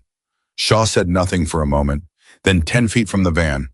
10 feet, Claire confirmed. At 11:53, they reached the perimeter of the ceremony site, and Claire got out of the car and felt for the first time in 4 days the full weight of open air around her. The crowd behind the media barrier was 3 deep: residents, journalists, invited guests who hadn't made the cut for the actual ceremony seats, curious onlookers who had seen the news about the groundbreaking and come to watch what they believed was going to be a ribbon cutting for a new era of the neighborhood. Most of them had no idea that the neighborhood they were standing in had been systematically dismantled to make this moment possible. Noah found the federal support van on the east side and positioned Claire beside it, close enough to be inside its shadow, far enough back from the barrier that she had a clear sight line to the stage without being visible to anyone on it. The stage was large, professionally constructed, with the kind of backdrop that political and corporate events use to make everything look permanent and important. Behind the podium stood an architectural rendering, an enormous photograph of a glass tower gleaming, an aspirational caption with words about community renewal and investment in Philadelphia's future. At the center of the stage was the ceremonial shovel handle, polished to a shine blade bright as a promise. And there was Raymond Crowe. He was already at the podium, working the room the way she had watched him work restaurant tables and private meetings. The practiced warmth, the hand on the arm of the city councilman beside him, the laugh that was timed just right and just long enough. He looked entirely comfortable. He looked like a man who had never once lost a night of sleep. Claire watched him from behind the barrier with her hand around her mother's pendant and said nothing and felt everything. At 11:59, Adrian arrived beside her. She hadn't heard him coming, which no longer surprised her. He stood close enough that his shoulder was 6 inches from hers, close enough that she could feel the particular stillness he carried with him, like a physical thing. And he looked at the stage with an expression that Claire now recognized as the face Adrian wore when he was doing something that cost him something. "Shaw cleared you to be here?" he asked quietly. "Broadly speaking," Claire said. He looked at her. She looked at the stage. He looked at the stage. "He has no idea," she said. "Look at him. He has absolutely no idea." "He knows the facility operation failed," Adrian said. "His security chief called him at approximately 10:45. But he doesn't know about the recording, and he doesn't know the second team was intercepted, and he doesn't know that his encrypted communications have been live monitored for the past 18 hours. So right now he thinks he's contained it," Claire said. "He thinks I'm still running, still scared, still powerless. Yes. He's been thinking that about people for 12 years, Claire said. About my mother, about Marcus Webb, about Dylan, about every family on Maya's list." She paused. "And they were powerless. Most of them. They didn't have anyone to go to. They didn't stumble into a private dinner with the one person in Philadelphia who had both the resources and the reason to help them." "Don't call it stumbling," Adrian said. "You made a choice in that restaurant. A terrifying one. Most people in your position would not have made it. Most people in my position hadn't heard their mother say they owe each other kindness 1,000 times," Claire said. Adrian went quiet. She could feel it, not absence of response, but something fuller than that, something active. The quality of a person remembering something very old and very specific in the middle of a crowded moment. Noon arrived. On the stage, a microphone opened, and a city official began the formal introduction, the kind of language that made theft sound like vision and coercion sound like investment. Claire listened to it with her hand tight around the pendant and her jaw set. Then Raymond Crowe stepped up to the podium and began with gratitude. He was very good at gratitude, the specific performance of it, calibrated to the room, warm enough to feel genuine and general enough to be irrefutable. He thanked the city, the investors, the community. He said the word community 4 times in the first 90 seconds. He said the word families twice. He said the word opportunity more times than Claire could count. Then he picked up the ceremonial shovel. He turned to face the cameras. He smiled. It was a magnificent smile, the kind that had been maintained and polished through 12 years of charity dinners and press events and handshakes with people who should have known better. And Claire watched that smile. She watched it from behind the barrier with the pendant in her hand, and she thought about a bowl of soup. She thought about a paper napkin folded around a piece of bread. She thought about a 16-year-old boy in an alley who had been kept alive by a woman who never once asked for anything in return. Not his name, not his story, not his gratitude, just offered the food and stepped back and let him keep his dignity along with his meal. She thought about what it cost to be that kind. Not the money was minimal. What it actually cost in a city, in a world that constantly demonstrated through concrete action that generosity was naive and kindness was a liability. What it cost to choose every single evening to leave the bowl at the edge of the alley for a person who couldn't give you anything back. And then she watched Raymond Crowe lift the ceremonial shovel and begin to speak about honoring the neighborhood's history. And she thought about all the history he had buried to get to this moment, and she felt something move through her. Not rage, something cleaner than rage, something that had more structure to it. She felt the truth preparing to arrive, and she wanted to be standing here when it did. On stage, Crowe raised the shovel. He never got it into the ground. Special Agent Rebecca Shaw walked onto the stage at 12:04 and 31 seconds. She walked with the steady, unhurried authority of a person who has waited 4 years for a specific moment and intends to arrive in it without rushing. She had 2 federal agents flanking her and a warrant in her hand and an expression that Claire, watching from the barrier, recognized as the professional equivalent of a door finally opening.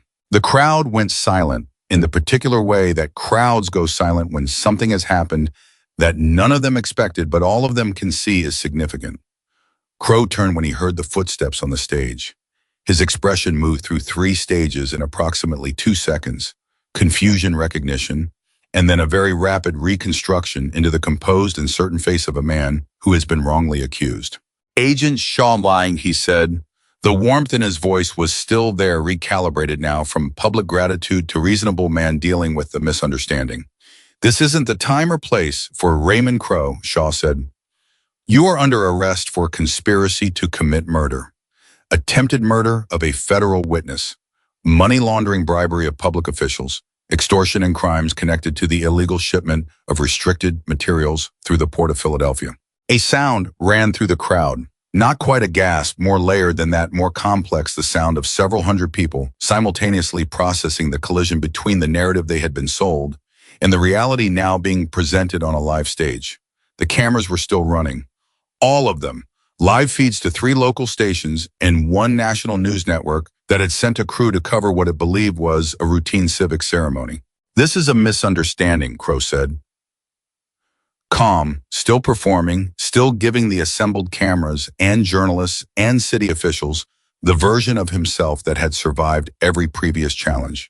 "My attorney will—" "Your attorney has been notified," Shaw said. "Oh?" She nodded to the agents flanking her. "At this moment, a search warrant is being executed at your primary office. Federal agents are simultaneously serving warrants at the 3rd and 7th precincts. 7 members of your organization have already been taken into custody this morning, including 2 officers from the police force of Philadelphia." Crowe's composure shifted, not broke, shifted, like something structural moving under pressure, still holding its shape, but visibly changed. "You have nothing," he said, quietly now, not for the cameras, for Shaw. "We have your ledger," Shaw said. "We have 12 years of property acquisition records demonstrating a systematic pattern of debt coercion. We have financial documentation proving the deliberate manipulation of medical and business debts belonging to over 40 families in this neighborhood." She paused. "We have testimony from a federal witness whose existence you were not aware of. And we have a recording of your voice time-stamped at 10:31 this morning, giving an explicit order, referencing the name of Marcus Webb and the method by which your organization disposed of him." The silence that followed was the loudest thing Claire had ever heard. Something broke in Crowe's, not dramatically, not in the way of a villain in a movie, not with volume or gesture. Just a small internal collapse, a settling like a building whose central support has been removed, still standing for the moment, but no longer capable of it. "You were recorded," Shaw said, simply, finally. "Your own words, on your own frequency, time-stamped and transmitted to federal evidence servers before the ink was dry on your ceremony program." One of the federal agents stepped forward and took the ceremonial shovel from Crowe's hand with a polite, firm efficiency that somehow made the whole thing more devastating than if it had been dramatic. Crowe let it go. He looked at his empty hands for a moment. Then he looked up, and he looked for the first time in perhaps 12 years, like exactly what he was, a man who had built everything he owned on ground that belonged to other people and who was now being asked to account for it. The agents moved him toward the stage stairs. The cameras followed every step. The crowd, which had been silent, now produced a sound that Claire couldn't quite categorize, not cheering, not quite. Something more complicated. The sound of a neighborhood's collective memory stirring. At 12:08, simultaneously, with Crowe's walk down the stage stairs, Shaw's radio transmitted confirmation from the office search team. Original ledger recovered financial records, secured surveillance files and documentation of debt, manipulation and evidence custody. At 12:09, confirmation from the precinct, operations, 7 arrests, all without incident. At 12:11, the last confirmation. The shell company's vehicle fleet seized the financial trail leading back to Crowe's development accounts, confirmed by a forensic accounting team that had been working since Maya's data reached Shaw's office 14 hours ago. Adrian, standing 6 inches from Claire behind the barrier, heard all of it through an earpiece Noah had given him. He stood without speaking and watched Raymond Crowe cross the very ground he had spent 12 years acquiring, cross it in handcuffs, cross it past the cameras and the city officials and the investors in the crowd, cross it with the architectural rendering of his glass tower, still standing large and gleaming behind him, a monument to a future that was now not going to exist. Claire did not move during any of this. She stood with her hand around her mother's pendant and watched, and she did not cry, which surprised her a little. She had expected to. Instead, she felt something that had no precise name, a kind of vast, quiet settling. The sense of something that had been out of order for a long time, finally moving into its correct position. She waited until Crowe's car had pulled away from the site. She waited until the crowd noise had risen again and the cameras had shifted to reporters doing their live commentary. She waited until the stage was just a stage empty of everything, except the rendering of a tower that would never be built and a ceremonial shovel that someone had leaned carefully against the podium. Then she opened her hand and looked at the pendant. The photograph inside was too small to see clearly from that angle, but she knew it by heart. Her mother behind the counter, the apron, the expression of a woman entirely at home. She said it quietly, just under the noise of the crowd.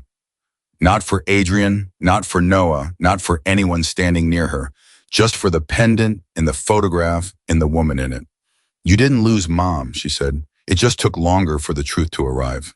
Behind her, Adrian Vale heard every word. He heard it and felt it land in the specific place inside him that had been reserved for 22 years for a woman he had never properly thanked. And he felt something in that place shift, not close, not resolved, but open. The way a window opens in a room that has been sealed for a long time, just enough to let the air move. Noah said softly from his position a few feet away, "Shaw wants us to come in and give formal statements, all three of us." "Tell her we're coming," Claire said. And Adrian said, "Tell her I'm coming too." Noah looked at him. This was, by Claire's count, only the third time in 4 days that Adrian had agreed to put himself in a space that was controlled by federal authority. The first time had been implicit, his arrangement with Shaw for Claire's protection. The second had been the Kellerman operation, which was controlled chaos rather than federal authority in any conventional sense. This was the third. "Okay," Noah said. He made the call. They walked back to the car together. Claire, Adrian, Noah, and Maya, who had appeared from the direction of the support van with her laptop bag over one shoulder, and the particular expression of someone who has been awake for 36 hours and has no intention of acknowledging it until the work is finished. As they reached the car, Claire stopped. She turned back toward the ceremony site one last time. The stage, the rendering, the crowd beginning to disperse, pulling out phones, talking to each other, with the animated urgency of people who have witnessed something unexpected. She looked at the ground beneath the stage, the specific ground that Raymond Crowe had spent 12 years acquiring property by property, family by family, debt by weaponized debt, until he had assembled the last parcel he needed to make his billion-dollar vision viable. The last parcel, her mother's cafe. The ground under that stage was Evelyn Bennett's ground. It was the ground where Evelyn had stood every morning before opening, setting chairs on tables and turning the sign from closed to open, and making the first pot of coffee, and beginning the particular daily uncelebrated work of feeding people who needed to be fed. Claire looked at it for a long moment. Then she turned away from it and got in the car and let them drive her toward whatever came next. At the federal building, statements were given carefully and completely, with Shaw running the sessions with the systematic thoroughness of someone who understood that the quality of the record created in the next several hours was going to determine the durability of everything that came after. Claire sat across from 2 federal prosecutors for 3 hours and told them everything she knew in the order she knew it. From the moment in Crowe's office, to the photograph of the ledger, to the note under the bread plate, to the soup that smelled like a winter 22 years ago. She told it clearly and without embellishment, because the truth didn't need embellishment. It was doing fine on its own. Adrian gave his statement in a separate room. She didn't hear what he said and didn't ask afterward, because it was his to give or withhold as he chose, and because she understood by now that the relationship between Adrian Vale and institutions of federal authority was complicated in ways that would take much longer than 4 days to fully map. What she knew was that he was there, that he had walked into the federal building of his own decision and sat across from people who had reasons to be interested in him beyond the Crowe case, and he had done it because the alternative was leaving a record that needed him in it with a hole in the shape of his name. At 6:15 in the evening, Shaw found Claire in a waiting area near the prosecutor's offices. She sat down across from her and set a folder on the low table between them. "Crowe's development project is suspended pending the outcome of the criminal proceedings," she said. "The shell company properties are entering legal review. We expect that review to take 6 to 8 months, but the preliminary finding is significant." She opened the folder. 43 families identified as victims of the debt coercion scheme. 17 properties wrongfully acquired. Documentation sufficient to support civil restitution claims in all 17 cases. She paused. "Including one property on the north side of the block, formerly occupied by a cafe operating under the name Evelyn's Kitchen." Claire looked at the folder. She looked at the document on top of it, and at the address printed in the third line, her mother's address. "How does restitution work?" Claire said. Her voice was steady. "In cases like this, the seized assets from Crowe's operation are used to fund a restitution pool administered by the federal court. For property wrongfully acquired, the process is longer. It requires a civil proceeding alongside the criminal case. But the documentation we recovered today from Crowe's office is comprehensive. His own records prove the coercion." Shaw looked at Claire directly. "Your mother's property, the cafe. It was the last acquisition in the block, completed 8 months before she passed. The coercion is documented in Crowe's own files with a specificity that his defense attorneys are going to have significant difficulty explaining." "So I could get it back," Claire said. "It's going to take time," Shaw said. "The legal process is not fast. But yes, the evidence suggests you have a strong claim." Claire sat with that for a moment. The pendant was still in her hand, had been all day, and she turned it over slowly with her thumb. "I want to rebuild it," she said. "The cafe, when the property is returned. I want to reopen it." Shaw nodded as if this was exactly what she had expected Claire to say. "One more thing," Shaw said. She reached into the folder and produced a second document. "We identified the compromised government employee who gave Crowe's second team the location of the safe house this morning. She's been suspended pending a full internal investigation. But what I need you to understand is that the intercept this morning and the vehicle route you identified saved the lives of 2 agents in that building." She paused. "You are not just a witness in this case, Claire. You are a material participant in the resolution of it. There's a difference legally and otherwise." Claire looked at her. "What does that mean in practice?" she asked. "It means," Shaw said, "that when this goes to trial, you are not sitting in the gallery, you are at the table." The sun was going down over Philadelphia by the time Claire walked out of the federal building. The city had its particular early evening quality lights coming on the shift between the end of one day and the beginning of whatever came next. Adrian was waiting on the steps. Noah was with the car. Maya had already left, citing the specific human need for a bed and 8 hours of unconsciousness. Adrian looked at Claire when she came through the door. He looked at her the way he had been looking at her since the first apartment, carefully, steadily, in the way of someone still working through something that resists easy resolution. "How do you feel?" he asked. She thought about it.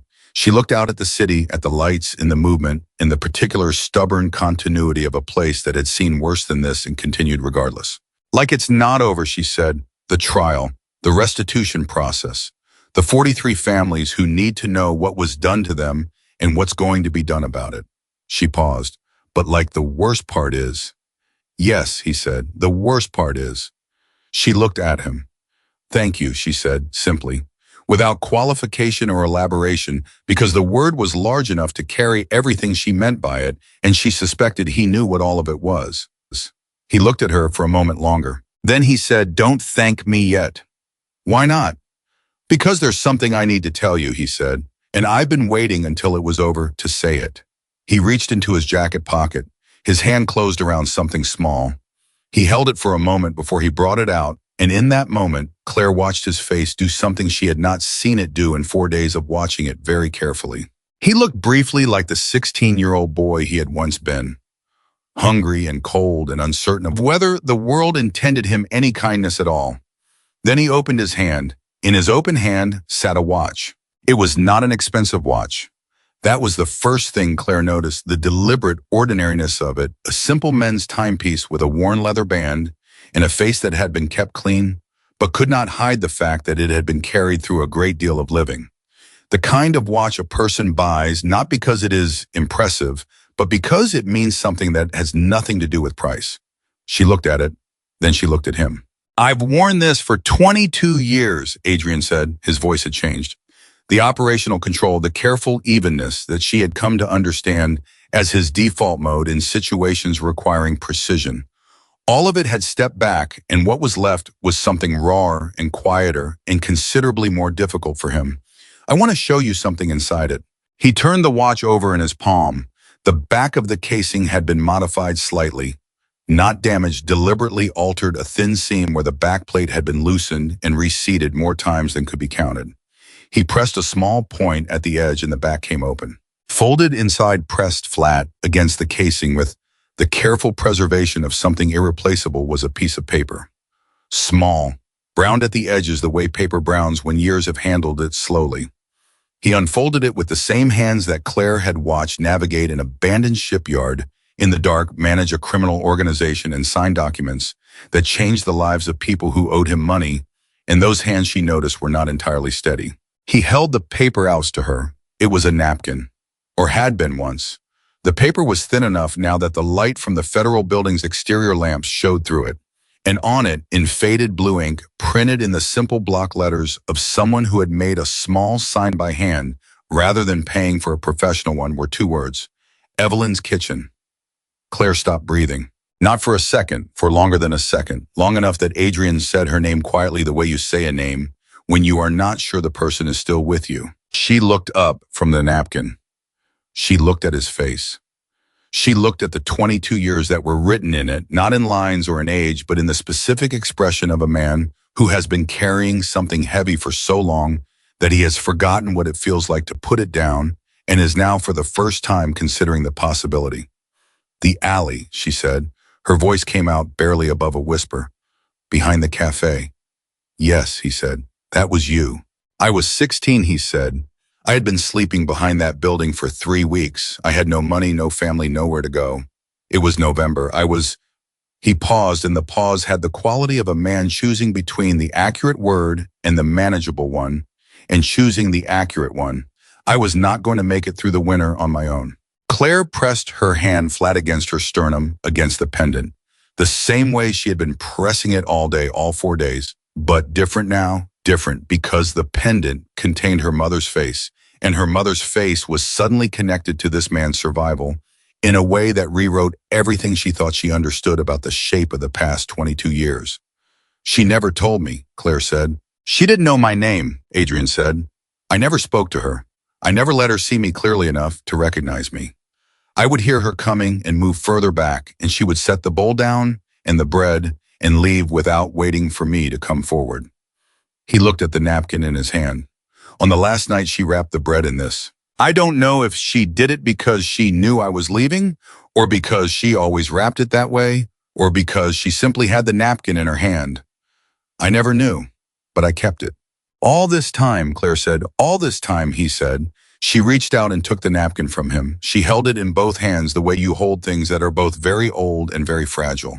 The ink was faded, but the letters were clear, and she traced them with her eyes once, twice, the way you reread something when the meaning keeps expanding past what you can hold all at once. Her mother had left soup for a boy in an alley the way she left food for anyone who needed it, without expectation, without requirement, without even the knowledge of who she was feeding.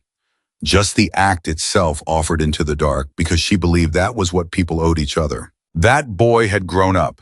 He had grown up into something hard and dangerous and complicated, shaped by a city that had given him nothing, and a world that had demonstrated repeatedly that kindness was a liability. He had buried the memory of the soup in the alley and the woman with the blue apron, because looking at it meant looking at the distance between who he had been in that moment, grateful, hungry, briefly not alone, and who he had become, and that distance was not comfortable to measure. And then a waitress had bent down at a table in an expensive restaurant and left a note under a bread plate, and the smell of soup had walked him directly back to November. And the words her mother had left in her people, don't owe each other food, they owe each other kindness, had arrived in his chest like something he had been trying to find for 22 years, without knowing he was looking for it. She saved you, Claire said, not as a question. She kept me alive long enough to save myself, Adrian said. Whether what I did with that time was worth saving is a different question. One I'm still working on. Claire looked at him. She had spent 4 days in close proximity to a man that most of Philadelphia was afraid of, and she had watched him navigate danger and betrayal and moral complexity with a precision that was impressive and a cost that was visible if you knew how to look for it. She had watched him refuse Raymond Crowe's request for warehouse access at a table in a restaurant. She had watched him choose a different response for Dylan Price when the easier and more customary response was available. She had watched him walk into an abandoned building alone so she wouldn't have to. I think, she said carefully, that my mother would have considered it worth saving. Something moved across Adrian's face, Fast and then contained, but she saw it. He took the napkin back from her and folded it with the same slow care he always used, pressed it back into the watch casing, and closed it. He held the watch for a moment before he put it back in his pocket. "I need to show you something else," he said. "Tomorrow, if you are willing." She said yes before he finished the sentence. The following evening, he took her to a block that was 3 streets from where the ceremony stage still stood, where Crowe's architectural rendering was still waiting to be taken down, where the ground was still legally entangled in the proceedings that Shaw's office had set in motion. The block was quiet. Most of the businesses on it had been empty for years, part of the same systematic acquisition that had cleared the neighborhood for Crowe's project. Adrian stopped in front of a storefront. The windows were boarded. The door had a chain through the handle. Above the doorway, in the particular way that certain things survive long after they should have been replaced, hung a faded wooden sign. The paint had been blue once. Most of it had gone with the weather and the years. But in the remaining traces, in the careful hand of someone who had painted it with attention rather than speed, the letters were still there. Evelyn's Kitchen. Claire had known intellectually, since Maya's database had confirmed it, that the cafe had been at this specific address. She had grown up 2 miles from here. She had taken the bus past this block more times than she could count. But she had been 7 when her mother moved the cafe's storage facility after Crowe bought the Warehouse 10, when the cafe's operation began to shrink. 13 when Evelyn finally closed the doors because the numbers no longer worked. By 13, Claire had understood that the cafe was gone, but not why. She had understood the medical debt, but not its origins.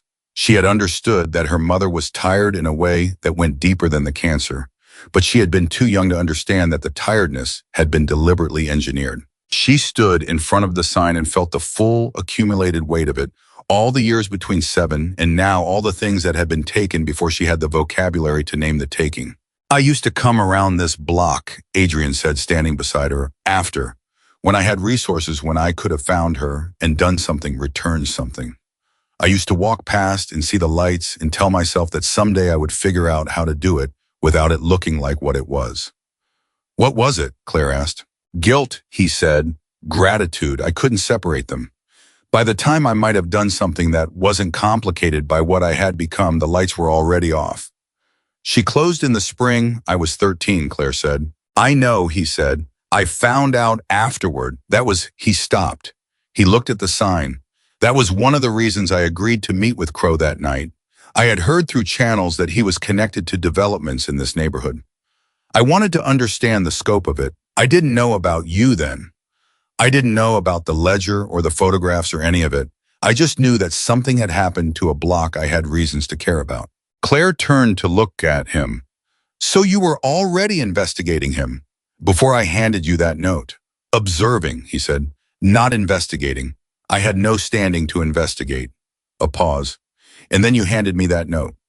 She almost laughed, not because it was funny, but because the architecture of it was so specific, so precisely constructed from coincidence and consequence, and the long-branching aftermath of a single act of kindness. That laughter was one of the few adequate responses. "My mother fed you soup," she said, "and 22 years later, you were sitting at the right table on the right night to help her daughter." "Yes," he said. "She would have called that the universe paying attention," Claire said. "I've been trying to find a less sentimental explanation," Adrian said, "and I haven't managed it yet." She turned back to the sign. She looked at the blue traces of her mother's name, the name Evelyn had painted herself on a Tuesday morning before the cafe opened with a brush she had borrowed from a neighbor, and returned with a jar of leftover soup as thanks. "I'm going to reopen it," Claire said, "when the property is returned. It's going to take time." Shaw said the civil proceedings could take 6 to 8 months. "But I'm going to reopen it."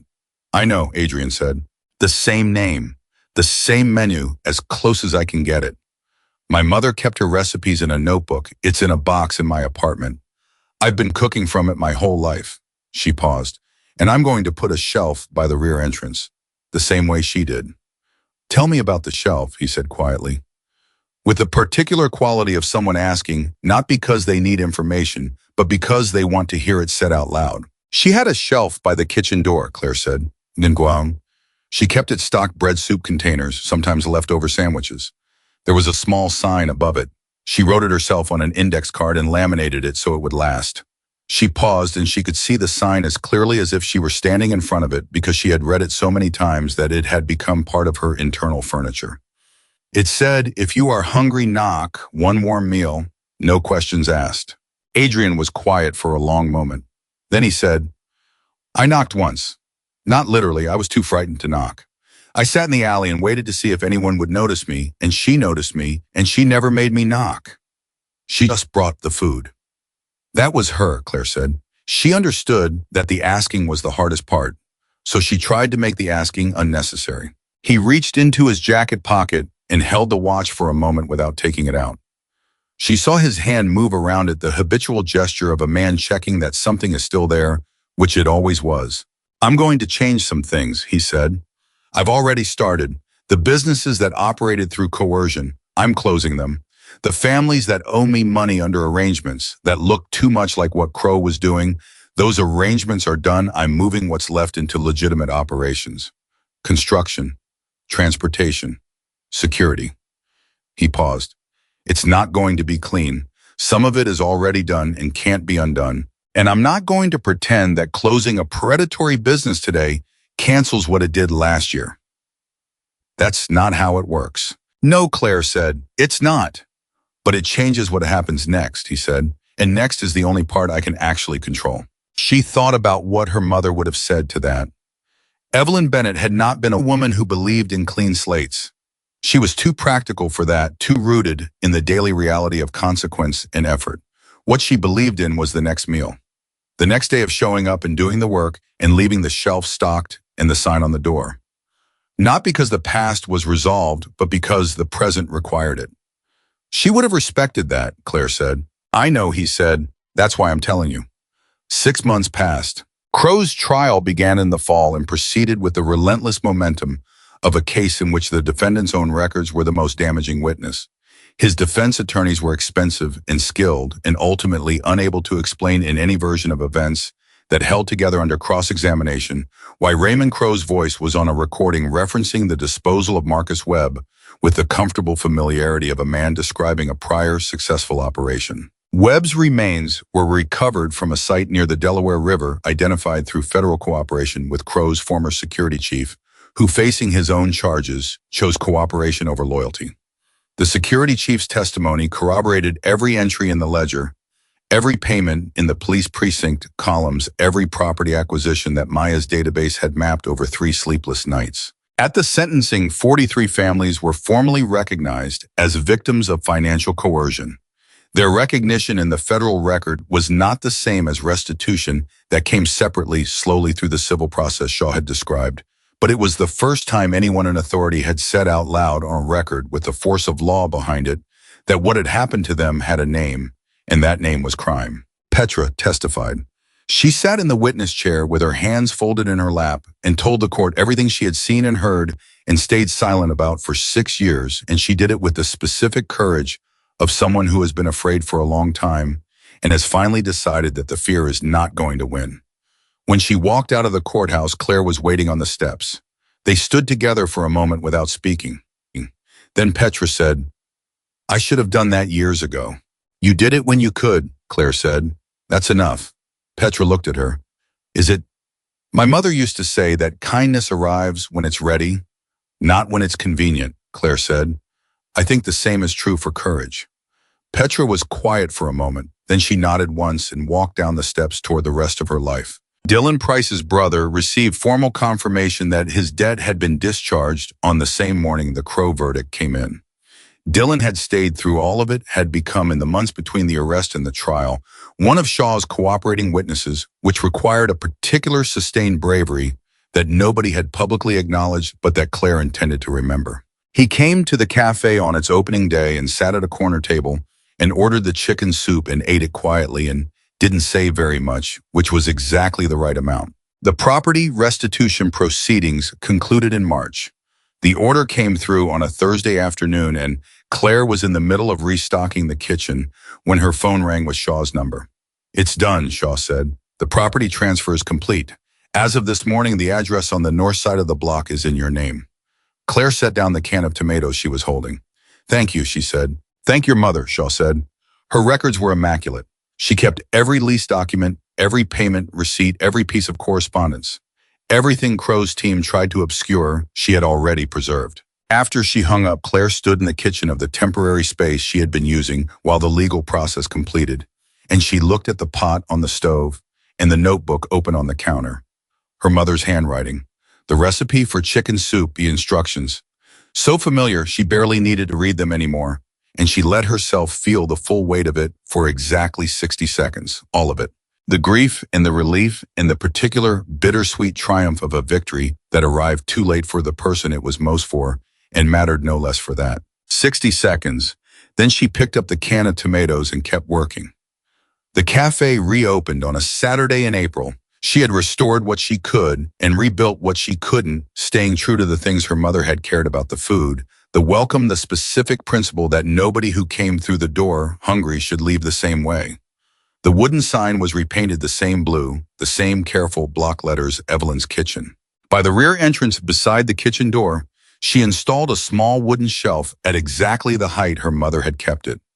Above it, she pinned a laminated card handwritten in her own version of her mother's print, close enough that anyone who had ever seen the original would recognize the lineage.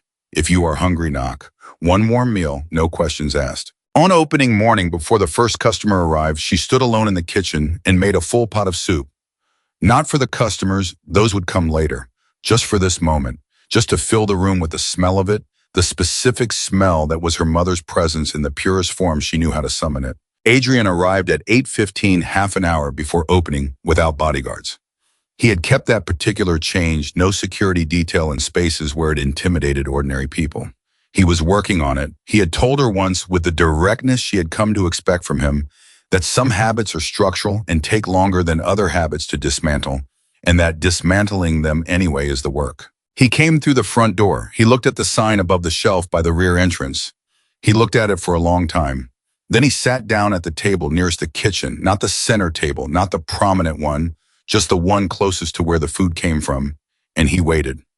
Claire brought him a bowl of soup and set it in front of him, the same way her mother had taught her to serve it quietly, without ceremony, without waiting for thanks. Just the act itself, offered and released. She went back to the kitchen.